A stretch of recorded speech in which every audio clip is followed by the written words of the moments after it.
শান্তি পাহাড়ের এক আদিবাসী গ্রামে জন্ম নেওয়া একটি মেয়ে। ছোটবেলা থেকেই তার জীবনে কষ্ট যেন সঙ্গী।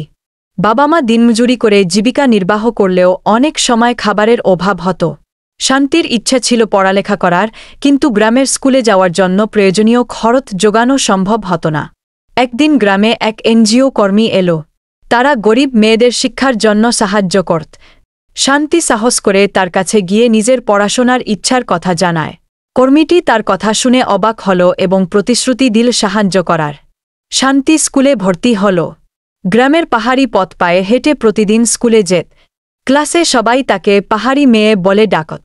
প্রথমে সবার সাথে মানিয়ে নিতে কষ্ট হলেও ধীরে ধীরে সে প্রমাণ করল তার মেধা। শান্তি ধীরে ধীরে ভালো রেজাল্ট করতে শুরু করল।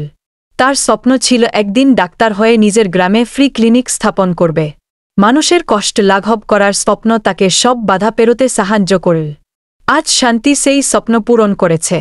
গ্রামের সবাই তাকে আলো বলে ডাকে। তার সংগ্রামের গল্প প্রমাণ করে পাহাড় যতই উঁচু হোক, দৃঢ় সংকল্পে তা জয় করা সম্ভব।